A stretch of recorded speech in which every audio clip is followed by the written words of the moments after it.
constante et variable. ibintu bihindagurika n'ibidahindagurika. Ça vaut que nous n'allons pas entrer dans des disciplines où ces concepts sont utilisés. Ntabwo turi bwinjire mu nyigisho ayo magambo akoreshwa, Mais nous allons voir comment ces concepts s'appliquent dans la parole de Dieu. ariko turaza kureba uburyo ayo magambo akoreshwa mu ijambo ry'Imana. Nous n'allons pas faire des mathématiques, Ntabwo tujya mu mibare, mais nous allons simplement voir ce que ces concepts signifient dans la parole de Dieu. turaza kureba icyo ayo magambo asobanura mu ijambo ry'Imana. Dans une opération mathématique, par exemple, Mu mibare, si nous prenons des équations, dufashe imibare bashakisha igisubizo runaka, la constante, c'est la valeur qui ne change pas malgré les opérations qui sont effectuées. icyitwa constante ni cya kindi kidahinduka, ni umubare udahinduka ushingiye ku mibare bagiye bakora. Les variables peuvent prendre n'importe quelle valeur, Hari itwa variable yo ishobora kugenda ihinduka, mais la constante, comme le nom l'indique, elle est constante. ariko yitwa constante yo ntihindagurika nk'uko bisobanura. Dans la vie, il y a aussi des variables et une constante. No mu buzima busanzwe hari ibintu bidahinduka biba bihamye, hari n'ibindi bihindagurika. Voilà, nous vivons dans un monde qui bouge très rapidement, Turi mu isi ihindagurika vuba vuba, très très vite, byihuta cyane, de sorte que plusieurs personnes dans ce monde sont dépassées par les événements. ku buryo abantu benshi ibintu birabarenga, Tout bouge ibintu byose biranyeganyega à une vitesse très grande, mu muvuduko ukomeye cyane, jusqu'à donner des vertiges. kugeza aho bitera kizungera. Donc, comment vivre dans un monde qui change à tout moment? Rero ni gute waba mu isi aho ibintu bihindagurika buri gihe? La technologie bouge très vite, Ikoranabuhanga ririhuta cyane, les rapports sociaux bougent à tout moment. imibanire y'abantu irahinduka vuba cyane. Il n'y a aucun domaine qui ne bouge pas à cette vitesse-là. Nta rwego na rumwe rutihuta rudahindagurika vuba. Les gens hier qui avaient une telle position, Abantu mu minsi yatambutse bari bari mu rwego runaka, telle position, uko bari bahagaze, uko bari bahagaze mu minsi yatambutse, dans un laps de temps, mu gihe gitoya leur position change. uko bari bameze bigahita bihinduka. Les gens qui pensaient hier comme ceci, Abantu batekerezaga mu bihe byatambutse muri ubu buryo, dans un laps de temps, ils ont changé de pensée. mu gihe gitoya bagahindura imitekerereze. Donc les hommes sont sujets à une force qui les pousse à ne pas être stables. Rero abantu bagirwaho imbaraga, hari imbaraga zituma badaguma bahamye hamwe. Aujourd'hui, rien n'échappe au changement qui s'opère dans le monde. Uyu munsi nta kintu na kimwe kidakorwaho n'impinduka ziri kuba. Donc tout change et nous changeons aussi. Ni ukuvuga ngo ibintu byose birahinduka natwe tugahinduka. Notre environnement change à tout moment. Ibidukikije birahinduka. La façon de changer change à tout moment. Uko abantu batekereza birahinduka. Tout change, tout change. Ibintu byose birahinduka. Et très vite. Kandi mu buryo bwihuse. Ça s'appelle des variables. Ni ukuvuga ngo byitwa ibihindagurika. Ça veut dire tout ce qui nous entoure sont des variables. Ni ukuvuga ngo ibidukikije byose birahindagurika. Rien n'est constant. Nta kintu na kimwe gihamye kidahinduka. Les relations sont rempli de variables. imibanire yacu n'abandi yuzuyemo guhindagurika. Oui d'hier, c'est non d'aujourd'hui. Yego y'ejo uyu munsi ni oya. Le non d'hier, c'est oui aujourd'hui. Ibyahakanwaga ejo uyu munsi ni yego. Donc tout change, tout change. Ibintu byose birahindagurika. Alors comment vivre dans un milieu qui change à tout moment? Rero ni gute waba ahantu ibintu bihindagurika buri gihe cyose? Où les hommes changent à tout moment. Aho abantu bahindagurika igihe cyose. Et rester le même. Wowe ukaguma ukuri. Ce n'est pas facile. Ntabwo ari ikintu cyoroshe. Tout est sujet au changement. Buri kintu cyose kikorwaho no guhindagurika. Oui, tu vas dire que c'est normal parce que le monde doit évoluer. Ushobora kuvuga ngo birumvikana kuko isi ikwiriye gutera imbere. Oui, le monde doit évoluer. Nibyo isi ikwiriye gutera imbere. Il a toujours évolué. Igihe cyose yahoze itera imbere. Et il évolue. Kandi izakomeza itera imbere. Le problème, ce n'est pas l'évolution. Ikibazo ntabwo ari iterambere. Le problème, c'est que notre vie quotidienne, elle est sujette à des coups de changement. Ikibazo nuko ubuzima bwacu bwa buri munsi buhura n'ibyo bintu bihindagurika. Et lorsque on ne construit rien de stable, rero igihe wubatse ibintu bidahamye, ça affecte ta psychologie. Bigira ingaruka mu mitekerereze yawe. Ça affecte toute ta vie. Bikagira ingaruka ku buzima bwawe. Parce qu'on ne peut pas vivre à tout moment de changement, changement après changement, changement après changement. Ntabwo ushobora kubaho ibintu byose bihindagurika. Donc l'homme aujourd'hui est ballotté par plusieurs forces qu'il ne peut pas maîtriser. Uyu munsi rero umuntu arateraganwa n'ibintu bihindagurika bituma adashobora kuguma hamwe. Et les gens sont pris de vertige. Abantu rero bagafatwa n'ikizungera. Et parmi les conséquences, rero imwe mu ngaruka, c'est le stress que vous voyez. Ni uburyo abantu baba bataye umutwe. La dépression. Ni uburyo abantu, les gens sont stressés. Abantu barahungabana. Les gens tombent dans la déprime. Abantu bagahungabana. Parce que ils n'ont pas le temps d'être eux-mêmes. Kuko abantu nta mwanya wo kuba bo ubwabo. Ils vivent, ils essaient de rattraper le cours des événements. Baba bagerageza n'imbaraga kugira ngo bafate ibihaho bigeze. Par exemple dans les pays industrialisés. Urugero bya bihugu byateye imbere. Puisque le travail n'est plus stable. Kuko akazi ubu ngubu ntabwo kagihamye. Alors ils doivent vivre de recyclage à tout moment. Baguhora bahindura akazi. On dit alors si tu veux garder ton travail, rero bakakubwira ngo niba ushaka kugumana akazi kawe, il faut aller te recycler. Ukwiriye guhora wihugura buri gihe cyose. Parce que telle technologie est dépassée.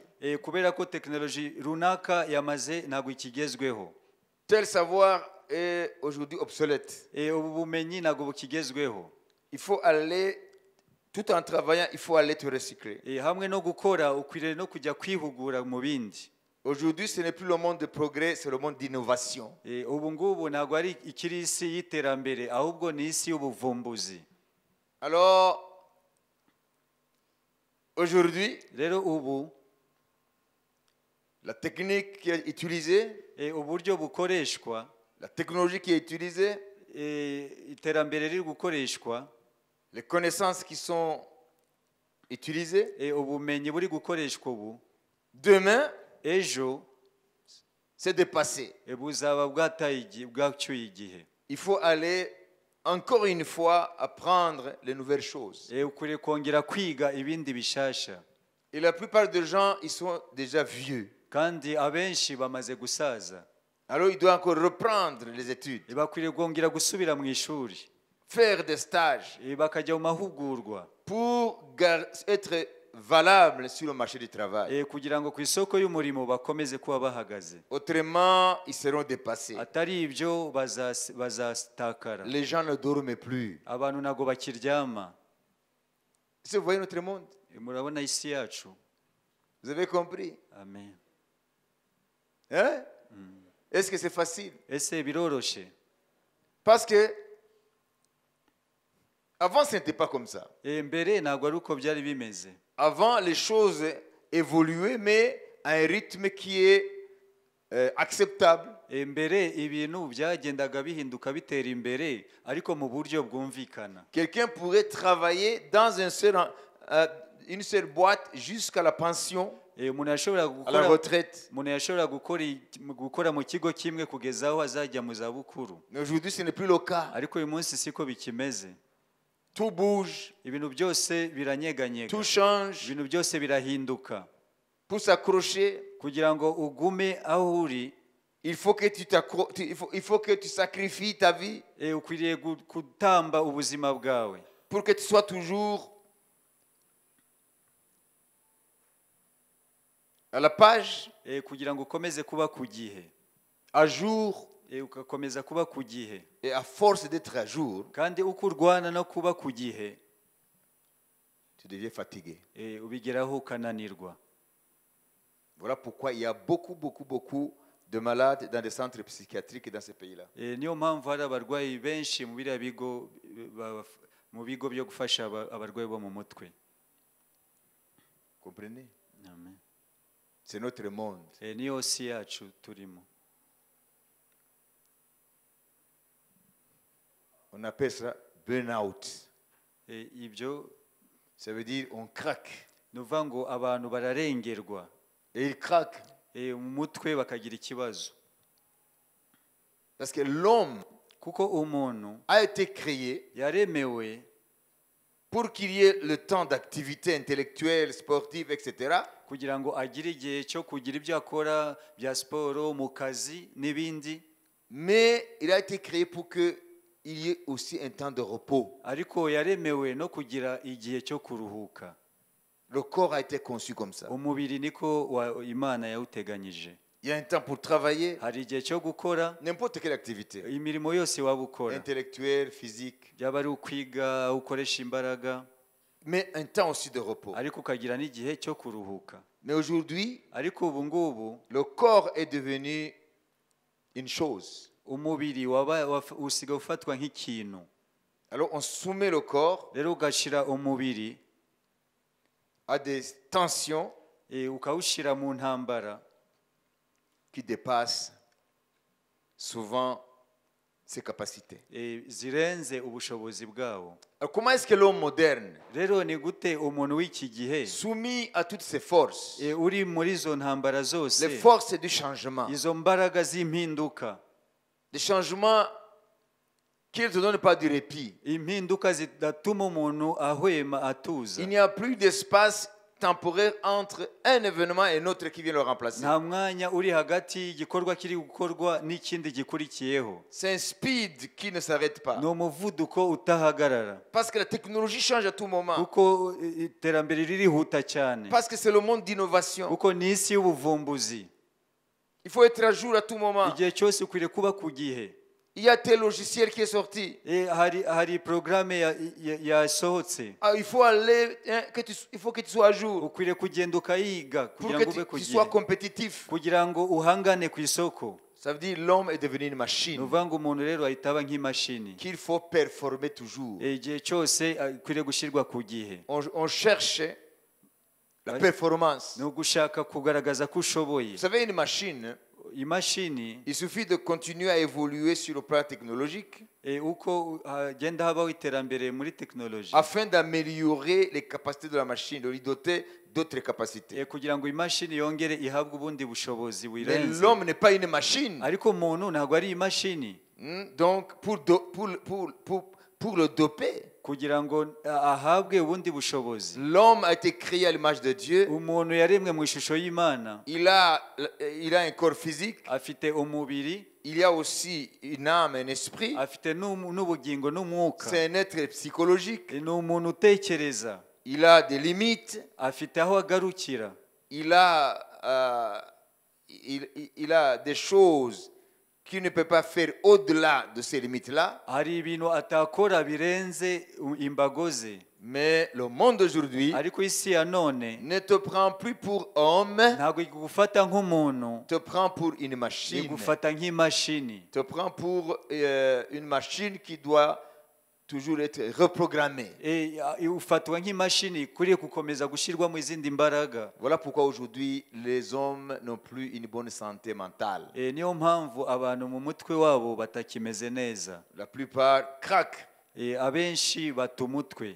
Alors, qu'est-ce que Dieu nous dit? Rero Imana itubwira iki? Voilà pourquoi je vous ai dit qu'il faut voir maintenant ces deux choses qui sont dans les sciences comme les mathématiques, les variables et la constante, et voir comment ça s'applique aussi dans notre vie. Niyo mpamvu nabwiye ko tugiye kwiga aya magambo abiri akoreshwa mu mibare n'uburyo dushobora kuyareba mu buzima bwacu.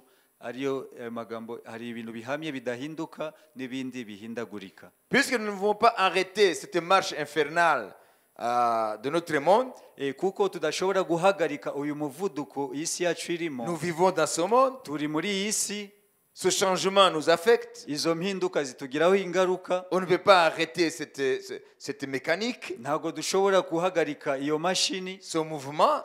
Uko kwihuta. Alors, qu'est-ce qu'il faut faire? Rero twakora iki? Vivre dans un monde kuba mu isi qui est en train de speeder iri kwihuta cyane, et garder la tête froide, kandi ugakomeza kuguma ukuri, garder ses repères, ugakomeza kugumana indangagaciro, garder ses valeurs. ukagumana indangagaciro. Comment est-ce qu'on peut vivre dans ce monde? Ni gute waba muri iyi si? La réponse est donnée. Igisubizo rero cyatanzwe. Oui, il y a des variables. Yego, hari ibintu bihindagurika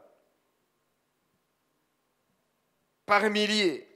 byinshi cyane bihindagurika. Mais au sein des variables ariko muri ibyo bihindagurika de notre vie, byo mu buzima de bwacu, notre monde, mu isi yacu, il y a la constante. harimo ikintu gihamye kidahindagurika. Son nom, c'est Jésus-Christ. Ni Yesu Kristo. Ça veut dire sans Jésus, ni ukuvuga ngo nta Yesu tu es perdu. uba watakaye. Tu finiras par craquer. Uzata umutwe. Parce que tu ne peux pas arrêter ce mouvement de changement. Kuko ntushobora guhagarika uwo muvuduko w'impinduka. Parce que ce n'est pas toi qui l'as produit. Kuko ntabwo ari wowe watumye biba. Et tu ne peux pas être à côté de ça. Kandi ntabwo ushobora kuba kure yabyo. Tu es dedans. Urimo imbere. Ça tourne et tu tournes avec. Birazengurukana ukazengurukana nabyo. Alors, comment garder ce repère? Rero ni gute waguma uhamye? Comment garder ces valeurs? Ni gute waguma n'indangagaciro zawe? C'est être accroché à la constante qu'ils appellent Jésus-Christ. No gukomeza ugafata cya kindi kidahindagurika ari we Yesu Kristo. Souvenez-vous qu'une constante dans une opération mathématique, soit une équation, c'est le nombre qui ne change pas de valeur malgré les opérations qui sont effectuées. Mwibuke yuko mu mibare hari umubare udahindagurika, nubwo bagenda bashakisha igisubizo harimo ibigenda bihindagurika, ariko wa mubare udahinduka ni wa wundi witwa constante. Les variables prennent n'importe quelle valeur.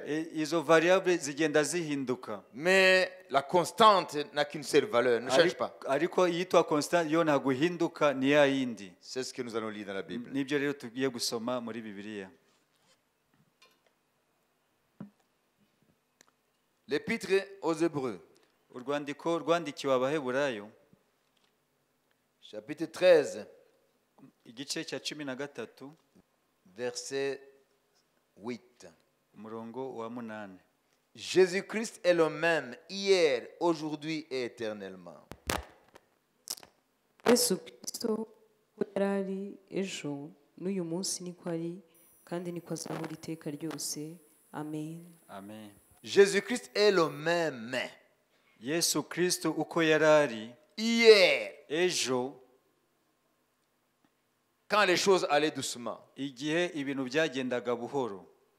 Aujourd'hui, n'uyu munsi, où les choses sont sur une lancée vertigineuse. aho ibintu biri kwiruka mu buryo buteye ikizungera. Là où le monde connaît des changements successifs dans un laps de temps. Aho isi iri kuba mu mpinduka zikurikirana mu buryo bwihuta. Ne connaissons pas le monde de demain. Nous ne connaissons pas le monde de demain. ntago turi kuba mu isi Nous ne y'ejo. connaissons pas le monde de demain. Ntago tuzi isi y'igihe kiri Mais imbere, la Bible nous dit il restera le même. ariko Bibiliya tubwira ngo azakomeza kuba uko ari. Amen. Amen. Jésus-Christ est le même. Yesu Kristo ni wa wundi Hier, ejo hashize, quand les choses étaient plus ou moins vivables, igihe ubuzima bwari bworoshe, relativement, dukoresheje iryo jambo, bwasaga naho bworoshye, bwasaga nkaho bworoshe, ari ibintu bidafite umuvuduko. Il était le même. yari wa wundi. Et aujourd'hui, N'uyu munsi, en pleine mutation vertigineuse, muri izi mpinduka ziteye ikizungera, aujourd'hui dans notre monde en mutation, uyu munsi mu isi yacu iri guhinduka, mutation rapide, iri guhinduka mu buryo bwihuse, la Bible nous dit il reste le même. Bibiliya iratubwira ngo ni wa wundi, ntabwo ahinduka. Et demain, même si nous ne savons pas ce qui se passera demain, N'ejo nubwo tutazi ibizaba ejo, Jésus-Christ restera le même. Yesu azakomeza kuba wa wundi. Il est le même hier, Ni wa wundi ejo il hashize, est le même aujourd'hui, ni wa wundi uyu munsi, et il sera le même demain. kandi azakomeza kuba wa wundi n'ejo. C'est ce qu'on appelle la constante au sein des variables. Nicyo tuyise constante, nuvuga ni ikidahindagurika hagati y'ibihindagurika. Qui a compris?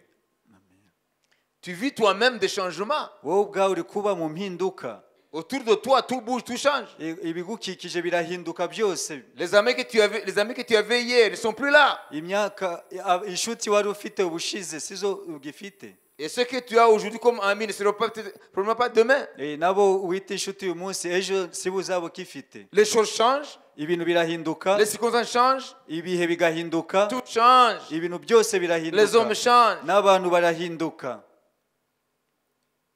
Et toi, tu es au sein de ce changement. Nawe rero uri muri izo mpinduka. Alors, si tu ne veux pas changer tout le temps avec les changements, Rero niba udashaka guhindagurika n'ibihinduka, pour finir par après,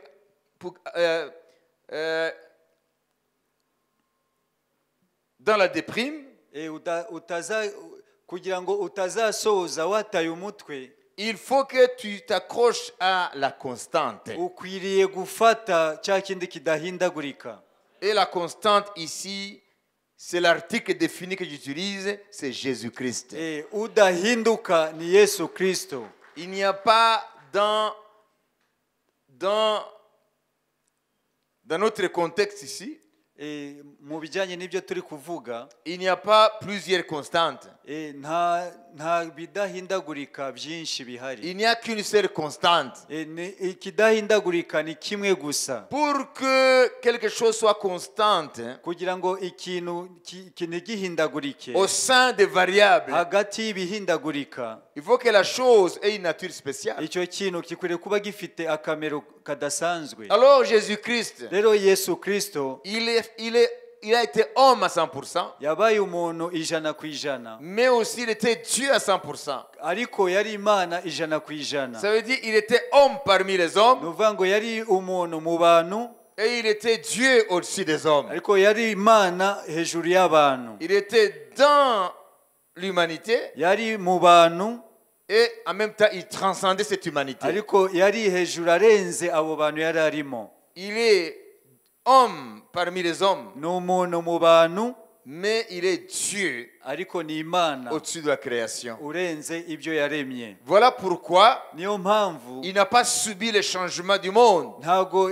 impinduka z'isi zamugizeho ingaruka. Il y a 2000 ans Hashize imyaka 2000 qu'il a quitté notre monde, ava muri isi yacu, mais il reste le même. ariko akomeza kuba wa wundi. Alors s'il habite en toi, Rero niba ari muri wowe, tu vas résister nawe uzahagarara dans ce monde muri iyi si qui est en train de changer. iri kugenda ihinduka. On dit que Bavuga ko rien n'est pas permanent, nta kintu na kimwe gihoraho gihamye sinon le changement. uretse impinduka. Le changement, lui, il est permanent. impinduka zo zihoraho Rien n'est permanent. nta kintu na kimwe On kidahinduka est riche aujourd'hui, uba umukire uyu munsi demain on est pauvre. ejo ukaba umukene On est pauvre aujourd'hui, uri umukene uyu munsi demain on est riche. ejo ukaba On est umukire en bonne santé aujourd'hui, uba ufite amagara mazima uyu munsi demain on perd la santé. ejo ukarwara On est en honneur aujourd'hui, uba ufite icyubahiro uyu munsi demain tu es déshonoré. ejo ugatakaza Tout icyubahiro change, tout change. ibintu byose Tu ne peux birahindagurika pas arrêter ce changement. ntabwo ushobora guhagarika uko Il ne faut guhinduka pas te reposer sur tes acquis d'aujourd'hui. ntabwo ukwiriye guhagarara ku byo ufite uyu munsi En disant maintenant ça va, je suis stable jusqu'à la mort. ni ukuvuga ngo ubu ngubu bimeze neza kugeza aho nzapfira Détrompe-toi. uribesha Le monde est en train de changer. isi iri kugenda ihinduka Et tout ce qui est dans le monde change. kandi ibiri mu isi byose Les hommes birahinduka ont besoin abantu bakeneye d'une constante iyo constante pour ne pas ikidahinduka perdre la tête. kugira ngo badate umutwe Ils ne vont pas résister longtemps. ntabwo bazahagarara igihe kirekire Aujourd'hui, les statistiques disent que uyu munsi imibare ivuga ko les pays qui avaient atteint une espérance de vie très élevée ibihugu byari byarageze mu rwego abantu bagira ibyiringiro byo kubaho imyaka myinshi maintenant, c'est l'inverse. ubu ngubu byaracuramye L'espérance de vie commence à décroître. ibyiringiro byo kubaho imyaka myinshi byaramanutse À commencer par les États-Unis. uhereye muri amerika Pourquoi est-ce que l'espérance de vie décroît? kubera iki ibyiringiro byo kurama byagabanutse C'est parce que le monde dans lequel ils vivent nuko isi abantu barimo affecte leur santé. igira ingaruka ku buzima bwabo Santé mentale, ubuzima bwo mu mutwe santé physique. ubuzima bwo mu mubiri Donc l'espérance de vie ni ukuvuga ngo ibyiringiro byo kubaho décline. bigenda bimanuka Vous avez compris? mwasobanukiwe Alors que nous avons un monde qui est la technologie que d'autres générations n'ont pas eu. hamwe no kuba isi uyu munsi dufite tekinoloji ibindi bihe batigeze bagira Aujourd'hui, uyu munsi plus qu'hier, ugereranyije n'ibihe bishize l'homme a besoin d'une constante. umuntu akeneye cya kindi kidahindagurika Au sein des changements, hagati tu as y'ibihindagurika besoin de repères stables. ukeneye ikintu gituma uhama Jésus, ni yesu c'est lui la constante. niwe udahinduka C'est en lui que nous avons des repères stables. ni muri we dufite indangagaciro Tu zidahinduka peux traverser une période turbulente ushobora guca mu bihe birimo guhungabana sans perdre la tête. kandi udataye umutwe Parce que Jésus, kubera ko yesu il a autorité afite ubutware sur ces changements-là. kuri izo mpinduka Vous avez compris? mwasobanukiwe Amen. amen Hein? Voyez notre monde d'aujourd'hui. murabona umuntu Notre monde d'aujourd'hui. isi yacu y'iki gihe Les gens ne sont plus des personnes qui ont une seule identité. abantu ntabwo bagifite akamero kamwe Parce que le monde leur offre kubera ko isi iratanga différentes identités chaque jour. uburyo abantu bahindagurika imiterere yabo Aujourd'hui, nous voulons être comme les Américains. uyu munsi turashaka kuba nk'abanyamerika Ok, on voit la télévision, tukareba kuri televiziyo les réseaux sociaux, imbuga nkoranyambaga comment un Américain s'habille. ese umunyamerika yambara gute Alors nous imitons. tukigana Il mange comment? arya gute Il marche comment? agenda gute Il parle comment? avuga gute Hein? Parce que nous sommes dans une période d'américanisme. kuko turi mu bihe aho abanyamerika aribo baganje C'est l'Amérique qui donne le ton. amerika rero niyo itanga icyerekezo Donc l'Amérique a influencé le monde. amerika rero yagize ingaruka ku isi yose Hein? Influence le monde.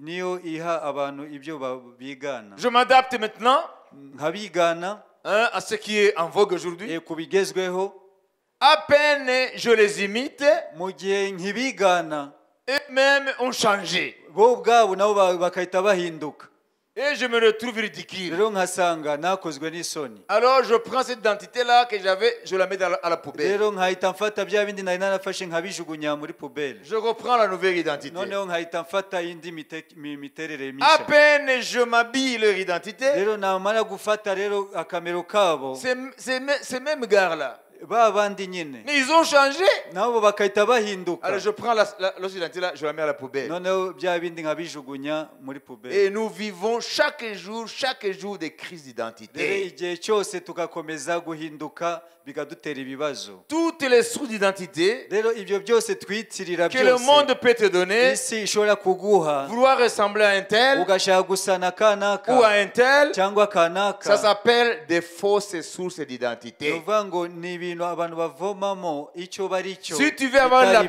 byo. paix, niba ushaka kugira si tu veux amahoro, être stable niba ushaka kuba dans le uhamye monde mu d'aujourd'hui, isi ya none, tu n'as qu'une seule identité. ufite umwe gusa ukwiriye C'est kwigana, Jésus-Christ. ni Yesu. C'est la véritable source d'identité. niwe ukwiriye gusa nawe. Dieu dit, ressemble à mon fils.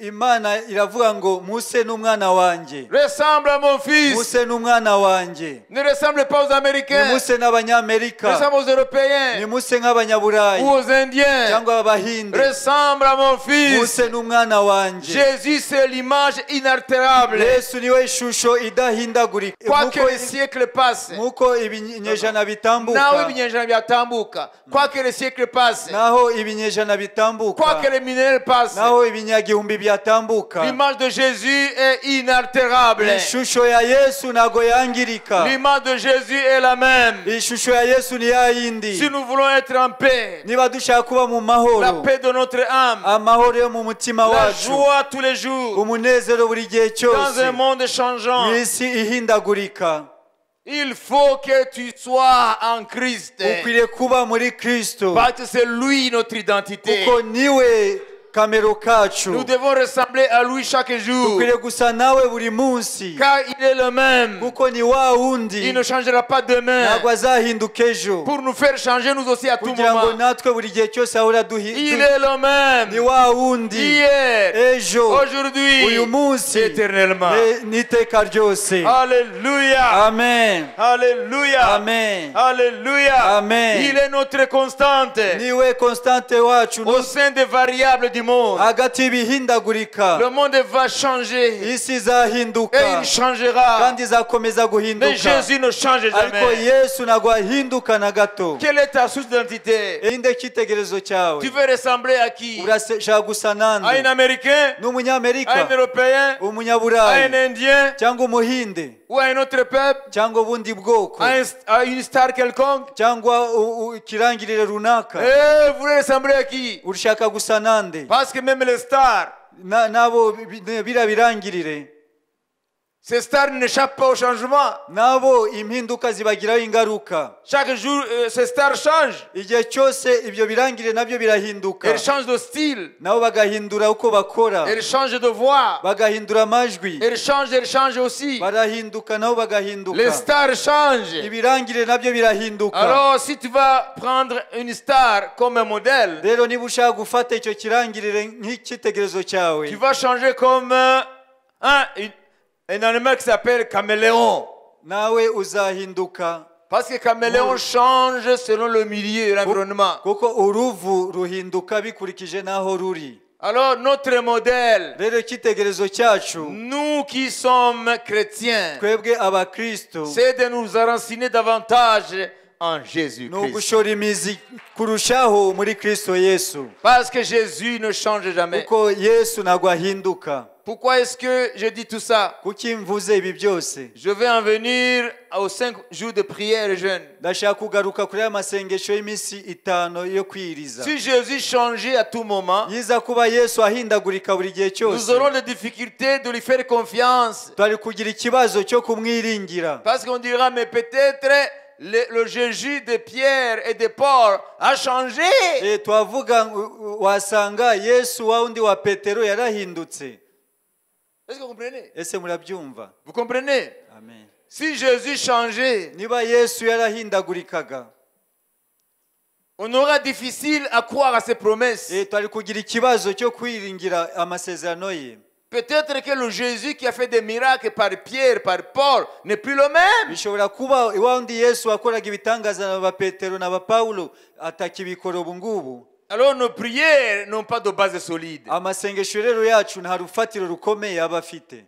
Mais pourquoi est-ce que nous n'avons pas perdu courage? rero kuki tudacika intege? Pourquoi est-ce que nous espérons que Jésus va exaucer nos prières? Kuki twiringira ko Yesu azasubiza amasengesho yacu? Parce que Jésus n'est pas une variable parmi d'autres variables. Nuko Yesu ntahindagurika nk'ibindi byose bihindagurika. Jésus, c'est la constante de l'univers. Yesu ni uhamye mu byaremwe byose. Il est la constante de l'univers. Arahamye ntabwo ahinduka. Il soutient toutes choses par sa parole puissante. Afatishije byose ijambo rye ry'imbaraga. Même si les choses semblent changer, nubwo ibintu bisa nkaho bihindagurika, au sein du changement, muri izo mpinduka il y a une loi qui ne change hari jamais. itegeko ritahinduka. C'est la parole de Ni Jésus-Christ. ijambo rya Yesu Kristo. Au sein du changement, Hagati y'ibihindagurika il y a une loi qui ne change jamais. hari itegeko ridahindagurika. C'est la parole de Ni Jésus-Christ. ijambo rya Yesu Kristo. Lisons vite, vite, vite, Reka vite. dusome vuba. Alléluia. Amen. Alléluia. Amen. Alléluia. Amen. Ce message doit parler beaucoup plus aux jeunes. Ubu butumwa bukwiriye kubwira cyane cyane urubyiruko. Votre modèle, ce n'est pas une star Icyitegererezo cyanyu ntabwo ari ikirangirire runaka qui est à la une des médias d'aujourd'hui. ugezweho mu bitangazamakuru by'iki gihe. Votre modèle doit être Jésus. Icyitegererezo cyanyu gikwiriye kuba Yesu. Dites Amen. Vuga amen. Dites we love Jesus. Vuga turagukunda Yesu. Alléluia. Amen. Il est digne d'être aimé. Arakwiriye gukundwa. Alléluia. Amen. Oh, Rashakarama. Il est digne d'être aimé. Akwiriye gukundwa. Ah, Amen. Hébreux chapitre 1er. Abaheburayo igice cya mbere Verset 1er jusqu'au verset 4. On va lire vite vite. umurongo wa mbere kugeza ku wa Parce que kane nous avons notre programme. Hein? ko dufite izindi gahunda. Alléluia. Amen. Amen, kera amen. imana yavuganiye na ba sogokuruza mu kanwa k'abahanuzi mu bihe byinshi no mu buryo bwinshi, naho muri iyi minsi y'imperuka yavuganiye natwe mu kanwa k'umwana wayo, uwo yashyiriyeho kuba umuragwa wa byose, ari we yaremesheje isi. Uwo kuko ari ukurabagirana k'ubwiza bwayo n'ishusho yayo ya kamere yayo, kandi akaba ari we uramiza byose ijambo ry'imbaraga ze, amaze kweza no gukuraho ibyaha byacu, yicara iburyo bwikomeye cyane yo mu ijuru, amaze kurusha abamarayika icyubahiro, nk'uko n'izina yarazwe riruta ayabo. Amen. Amen. Amen. Il nous est dit ici. Hano hatubwiye. Amen. Amen. Il est le reflet de sa gloire et l'empreinte de sa personne, et soutenant toutes choses par sa parole puissante. Agaramiza byose n'ijambo rye ry'imbaraga. C'est Jésus qui soutient toutes choses par sa parole puissante. Yesu ni ufatishije byose imbaraga z'ijambo rye. Comprenez? Amen. Mais peut-être vous ne comprenez pas. Mushaka kuba mutabyumvise. Je vais vous donner une métaphore Ngiye kubaha et on ikigereranyo. va terminer. Turahita dusoza. Regardez ici. Murebe hano. Alléluia. Amen. Alléluia. Amen. Dans l'océan Atlantique, Mu nyanja ya Atlantika, si j'ai bonne mémoire, niba nibuka neza, il y a un phénomène qui s'appelle Gulf Stream. Kuvuga ngo mu nyanja Atlantique Atlantique. hari uruzi rugendera munsi hariya rw'amazi ashushe kandi rwitwa uruzi rurangwa n'iki? No gutemba kandi amazi yose ubona ko ari hamwe. Ce phénomène, ça veut dire quoi? Ça s'appelle Gulf Stream. Ega bene data, iyo mbabwira maze iminsi mbabwira, nimutabimenye murasaza imburagihe, kuko ibibazo biri ku isubu bibe birashajisha abantu. Nanababwiye ko statistics ziravuga yuko ibihugu byari byarateye imbere, age experience bivuze ko iki? icyizere cyo Life expectancy. ni icyizere cyo kurama. Icyizere cyo kurama bari barageze kure, tuvuye ku myaka 80. Ubu rero ntabwo bariho barazamuka, ahubwo biriho biramanuka. Biriya bihugu bikize, icyizere cyo kubaho, esperance de vie iramanuka. Kubera iki? Kandi muvuga ko muri mu isi iterambere. Ni kubera isi iri mu muvuduko, aho umwana w'umuntu kugira ngo agire umwanya muri iyi si akwiye kuvudukana nayo. Kandi Imana ntiyamuremanye kuguma avuduka. Imana ntiyamuremye waguma avuduka. Yamuremye ko hari igihe cyo gukora n'igihe cyo gutuza, agatekereza, akaruhuka, akaramya Imana, ikongera mu imbaraga, akongera agakora. Ibyo bihe rero tuberuka ashize de décennies. Ni imyaka irenze 10.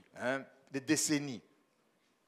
Peut-être 50 ans, 60 ans, comme ça. nk'imyaka 50 60 gutyo. Ibyo rero babiheruka kiragihe. Noneho bifite ingaruka kuko imyaka yo kubaho iragenda igabanuka. Niyo bari bagezeho iragabanuka. Na nizo ngaruka mubona naha bavuga ko abantu benshi bafite ibibazo byo mu mutwe. Kuko ntago baryama. Nende yumva yone navuga. Comprenez? Hein?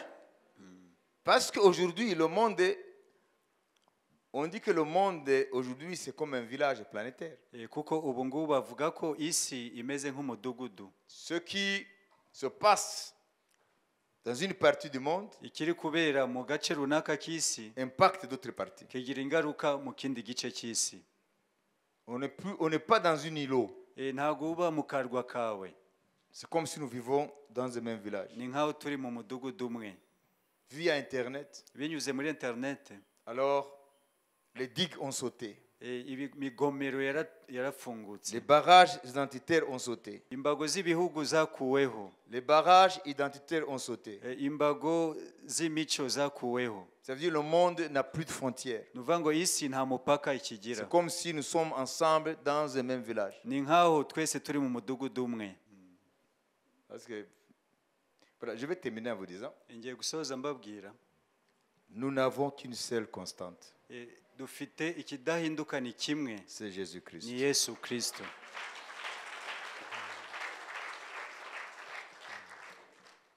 Au sein d'un monde qui change vite, hagati y'isi ihindagurika byihuse, pour ne pas perdre tes repères, kugira ngo udatakaza indangagaciro zawe, tes valeurs, indangagaciro zawe, il faut que tu restes enraciné en Christ. ukwiriye gukomeza gushora imizi muri Kristo. Je termine en vous disant, ngiye gusoza mbabwira, qu'est-ce qui nous donne l'espérance que nos prières seront exaucées? ni iki kiduha ibyiringiro ko amasengesho yacu yumviswe? C'est parce que le Jésus de Paul et de Pierre, nuko Yesu wa Petero na Paulo, c'est notre Jésus. niwe Yesu wacu. Il n'a pas changé. Ntago yigeze ahinduka. Et s'il n'a pas changé, rero niba atarahindutse, sa parole aussi n'a pas changé. n'ijambo rye ntiryigeze rihinduka. Et si sa parole n'a pas changé, niba ijambo rye ritarahindutse, ses promesses restent immuables. amasezerano ye nayo ntago ahinduka. Alors, aie confiance. Rero ugira ibyiringiro, Tes prières ont été exaucées. amasengesho yawe yarumviswe, yarasubijwe. Alors, je vais vous demander de vous lever et nous allons remercier le Seigneur pour clôturer le jeûne et la prière. Ngiye kubasaba muhaguruke kugira ngo dushime Imana mu rwego rwo gusoza amasengesho yo kwiyiriza. Turafata iminota ibiri mwese ashima Imana ko yamushoboje kuba imbere y'Imana muri aya masengesho, anamushimire ko amasengesho y'Imana yarayumvise, kandi Imana izazana impinduka, kandi Imana izazana ibisubizo, kandi Imana izakwereka ko atari Imana y'ikigwamana, ko ari Imana nzima. Biravuga ngo uwegera Imana ku kwizera kwiriho kandi kagororera abayishaka. Shima Imana rero magambo yawe. Mwami Yesu, turagushima ibi bihe waduhaye byo kubana nawe dushaka mu maso hawe. Umunyabwenge nuzi aho ahungira, niwe buhungiro bw'ibihe byose, niwe buhungiro bw'abakiranutsi. Ngwifatizo z'isi zanyeganyejwe, umukiranutsi yabigenza ate? Kigiye Mwami, imfatizo z'isi zo ziranyeganyezwa, imfatizo z'ubukungu, imfatizo z'imibereho y'abantu, byose biriho biranyeganyezwa. Ariko Mwami, turarebye ku musozi, ugutabarwa kwacu kuva kuri wowe. Uwiteka wabanye na Abrahamu na Isaka na Yakobo, ukabana n'abera mu bihe byose, bakaba baradusigiye ubuhamya, umuragi ari Bibiliya, yuko uri Imana idahindagurika n'ibihe, yuko uko wari urejo ni kukiri ni kuzahora iteka ryose. Nimba Mwami abakiranutsi ba mbere barashatse mu maso hawe bakakubona, natwe Mwami turiringira yuko turi bukubone mu buzima bwacu, turi bukubone mu bibazo tunyuramo, turi mukubone mu ngorane duhura nazo, turi bukubone mwami mu buzima bwacu bwa none, kuko iyi si indagurika ntabwo yigeze gutungura, kuko ibintu byose wabimenye bitarabaho, ndetse mu ijambo ryawe byinshi warabimenyekanishije, yuko nitubibona tumenye ko wabivuze, tumenye uko duhagarara. Uwo umugisha buri muntu wese mwami mu bana bawe yafashe umwanya wo kwiyiriza no gusengana n'itorero, kugira ngo mwami Imana uzane impinduka muri twebwe, kandi udukoreshe mu kuzana impinduka muri iyi si irarimbuka. Urakoze rero mwami, uduhe kunezererwa, uduhe kumenya ko ari wowe icyitegererezo cyacu, uduhe kumenya ko ari wowe modere yacu, kugira ngo mwami amaso yacu ntarebe abana b'abantu b'inyama n'amaraso batambuka n'ibihe byabo bigashira, ariko tuhanga amaso wowe udahindagurika, mu izina rya Yesu Kristo, amen. Amashyi menshi ku mwami Yesu Kristo, amen.